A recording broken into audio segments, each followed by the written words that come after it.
नमस्कार बच्चों, कैसे हो? कहानी सुनने में मज़ा आ रहा होगा ना आपको? हुँ? उम्मीद करती हूँ कि बहुत मज़ा आ रहा होगा। मुझे आपको सुनाने में बहुत मज़ा आ रहा है। मुझे कहानी सुनाना बहुत अच्छा लगता है। तो आज हम हमारी चौथी कहानी शुरू करते हैं। ये कहानी मुझे मेरी दादी ने बताई थी, जब मैं छोटी थी आप लोगों जैसी। तब से मुझे अभी तक याद है। देखना आप भी कितनी याद रखेंगे इसको। एक गरीब किसान रहता है। वो अपने ससुराल जाता है। ससुराल में सासू माँ उसकी बहुत खातिरदारी करती है और उसको बहुत अच्छी अच्छी चीज़ें बना के खिलाती है। और सबसे अच्छे उसको जो खाने में चीज़ें लगती है वो मंगोड़े बनाती है। और मंगोड़े उसको बहुत पसंद आते हैं। वो इतनी तारीफ़ करता है, वाह सासू माँ, वाह सासू माँ, आपने क्या मंगोड़े बनाए हैं। पर मैं बहुत भुलक्कड़ हूँ। मैं जब फिर से हम मेरे गांव जाऊंगा तो मेरी पत्नी से कहूँगा ये मंगोड़े बनाने के लिए। तो वो सासू माँ बोलती हाँ हाँ, मंगोड़े तो वो बना देंगी, मेरी बेटी तो बहुत होशियार है। तो जब उस वो 2-3 दिन के बाद में अपने गांव जाने के लिए निकलता है तो अपने सासू माँ से फिर से एक बार वो नाम याद करता है कि उसका नाम क्या था जो आपने मुझे खिलाया था। तो सासू माँ ने कहा मंगोड़े। हाँ मंगोड़े। तो उसको लगता है कि कहीं मैं भूल ना जाऊँ, थोड़ा भुलक्कड़ हूँ स्वभाव से। तो बोलते ही बोलते वो जाता है, मंगोड़े मंगोड़े मंगोड़े मंगोड़े मंगोड़े करते हुए रास्ते से निकलता है। जो भी रास्ते में लोग गुजरते हैं वो भी देख देख कर हंसते रहते हैं उसको। कोई बोलते क्या कर रहा है ये मंगोड़े मंगोड़े मंगोड़े। पर वो अपनी धुन में मस्त रहता है, क्योंकि उसको पता है कि मैं इधर उधर देखूंगा तो मैं नाम भूल जाऊंगा। तो वो सिर्फ बस उसका एक ही लक्ष्य, मंगोड़े मंगोड़े मंगोड़े मंगोड़े मंगोड़े मंगोड़े। अब बहुत थोड़ी देर के बाद क्या होता है, मंगोड़े से बोलते बोलते बोलते बोलते मंगोड़ी बोलने लग जाता है। मंगोड़ी मंगोड़ी मंगोड़ी मंगोड़ी मंगोड़ी। अब पहले के ज़माने में लोग क्या करते थे, पैदल जाते थे एक गांव से दूसरे गांव। क्योंकि बस से थोड़ी ना होती थी, गाड़ियां भी नहीं होती थी। पहले तो कुछ नहीं होता था साधन, तो लोग पैदल जाते थे। आपको पता है आजकल भी जितने भी गरीब मजदूर लोग हैं ना, वो लोग सब पैदल अपने गांव जा रहे हैं, क्योंकि सब बंद है ना अभी। लॉकडाउन में बसेस, ट्रेन, हेलीकॉप्टर, प्लेन, सारी गाड़ियां बंद है। तो ये गरीब जो लोग हैं मजदूर, वो भी पैदल जा रहे हैं। हो सके तो आप भी उनकी मदद करना, ठीक है? उनको खाने पीने की कोई चीज़ की ज़रूरत हो तो दे सकते हैं, है ना? चलिए ठीक है। तो ऐसे ही वो पैदल जाते जाते जाते गांव ख़त्म हो जाता है। गांव ख़त्म होता है, खेत चालू होते हैं। तो एक खेत में एक दूसरा जो किसान होता है वो फसल काटने का काम करता है। फसल काटते काटते क्या होता है, जब फसल कटती है ना तो चिड़ियाएँ या पक्षी जो भी होते हैं वो दाना खाने के चक्कर में आकाश में घूमते रहते हैं। और किसान लोग क्या करते हैं, एक डंडा रखते हैं और वो चिड़ियाओं को उड़ाते रहते हैं ताकि वो उनका अनाज खाकर ख़त्म ना करें। अब ये मंगोड़ी मंगोड़ी मंगोड़ी करता हुआ निकलता है उधर से। तो वो किसान भाई बोलता है कि अरे भाई क्या मंगोड़ी मंगोड़ी कर रहा है, इससे तो तुम उड़ चिड़ी बोलो, मेरी चिड़िया तो उड़ेगी। तो वो बोलता है हाँ भाई ये सही बात है, मैं उड़ चिड़ी बोलता हूँ। और वो मंगोड़ी भूल जाता है और क्या याद रखता है, उड़ चिड़ी उड़ चिड़ी उड़ चिड़ी उड़ चिड़ी। अब उस मंगोड़ी भूलकर उड़ चिड़ी का गाना गाने लग जाता है। फिर वो चिड़िया सही में उड़ने लग जाती है। जैसे ही वो उड़ चिड़ी करता है, चिड़िया उड़ती है।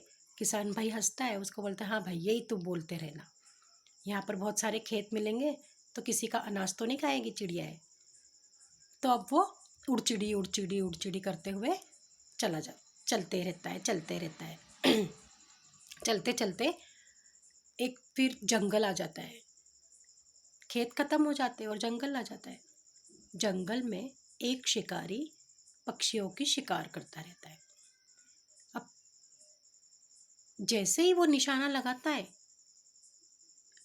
ऐसे ही इसके मुंह से निकल जाता है, ये रास्ते में अपनी धुन में निकलता है। इसको नहीं पता कि शिकारी कहाँ है, क्या है, कौन क्या कर रहा है। ये अपनी धुन में अपना उड़ चिड़ी उड़ चिड़ी उड़ चिड़ी उड़ चिड़ी करता रहता है। और जैसे ही ये उड़ चिड़ी बोलता है, वैसे ही उधर से चिड़िया उड़ जाती है और इसका निशाना चुक जाता है। अब हंटर परेशान हो जाता है कि अरे ये क्या हो गया, मैं अभी तो इतना अच्छा मैंने निशाना लगाया और ये चिड़िया कैसे उड़ गई। तो फिर से दूसरी चिड़िया पर निशाना लगाता है और जैसे ही निशाना लगता है, वैसे ही ये उड़ चिड़ी बोला कि चिड़िया उड़ी। अब उसका ध्यान रास्ते पर उस आदमी के पास जाता है जो उड़ चिड़ी का गाना गाता रहता है। उसको बहुत गुस्सा आता है। वो शिकारी जाता है, अरे मैं कब से चिड़ियाओं को निशाना लगा रहा हूँ और तुम उड़ चिड़ी बोलकर उसको उड़ा रहे हो, हाँ ये कौन सी बात हुई। खूब पिटाई लगाता है, खूब पिटाई लगाता है उसकी। फिर वो बोलता है नहीं नहीं नहीं, मत मारो मत मारो, मुझे मत मारो।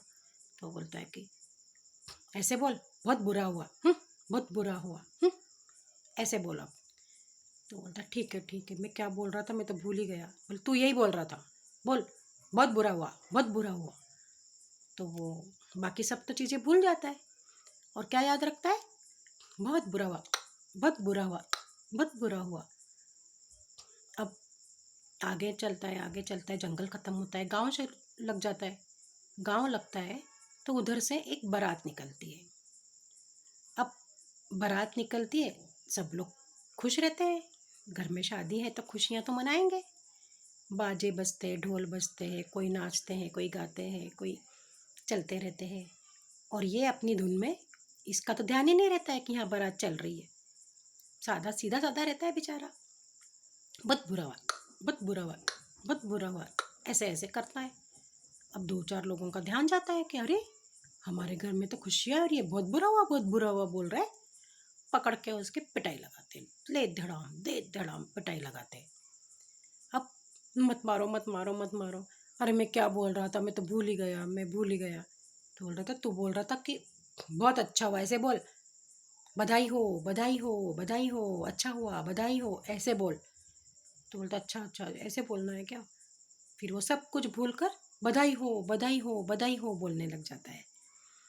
फिर थोड़ा और आगे जाता है तो उधर से कोई जब मर जाते हैं तो उसकी यात्रा निकालते हैं ना, अंतिम यात्रा। तो एक अंतिम यात्रा उधर से निकलती है। अब ये इसका ध्यान नहीं रहता है, ये बेचारा सीधा साधा रहता है, भोला भाला। बधाई हो बधाई हो बधाई हो करते हुए वहाँ से निकलता है। अब दो चार लोग देखते हैं, हाँ हाँ इतना दुख में ये बधाई हो कर रहा है। यहाँ तो अंतिम यात्रा निकल रही है और इसको बधाई की सूझ रही है। ये पकड़ पकड़ के मारते हैं उसको सब लोग मिलके, खूब पिटाई लगाते, दे धड़ाम डिशुम डिशुम। तो वो रोते रोते रोते सब कुछ भूल जाता है। भूल कर वो अपने घर जाता है। उसकी पत्नी बोलती है अरे बाप रे कि क्यों पिटाई लगी आपकी, इतनी क्यों पिटाई लगी। अरे क्या बताऊँ, बहुत दर्द हो रहा है, बहुत दर्द हो रहा है। तो वो उसको बोलता है कि अरे तुम्हारे गांव गया था और वहाँ तुम्हारी माँ ने इतना बढ़िया बढ़िया खाना खिलाया मुझे, और एक चीज़ तो इतनी अच्छी थी, तुम मुझे वो चीज़ खिलाओ बनाकर। तो वो बोलती है कि क्या क्या खिलाया मेरी माँ ने आपको। तो वो बोलता है कि मुझे याद नहीं आ रहा है क्या खिलाया है, पर तुम तो बस वही बनाना, मैं तो वही खाऊंगा। अब वो तो जिद पे अड़ गया, भोला था ना, सीधा साधा था, भोला भाला था, तो जिद पे चढ़ गया। आप लोग भी जिद करते हो घर में, हाँ,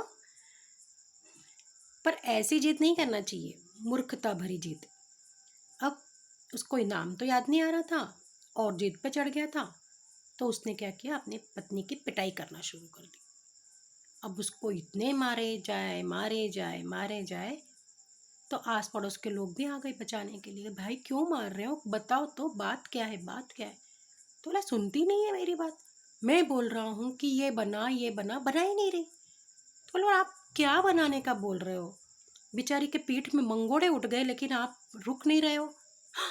हाँ, मंगोड़े तो बनाने थे। लो, कर लो बात। अब ऐसे करते हैं क्या कोई? हाँ, ऐसी जिद पे चढ़ते हैं कोई? ऐसी जिद कभी नहीं करना बच्चों, ठीक है? अच्छी लगी कहानी? और फिर उसने पिटाई बंद की और उसके पत्नी ने उसको गरम गरम मंगोड़े खिलाए। लेकिन पत्नी को तो उसने नाराज कर दिया था ना, अपनी जिद से। तो इसलिए इस तरह की मूर्खता भरी जिद कभी नहीं करना, ठीक है? आपको क्या शिक्षा मिली, ये कहानी कैसी लगी, कमेंट बॉक्स में ज़रूर लिखिए। Thank you. Good night.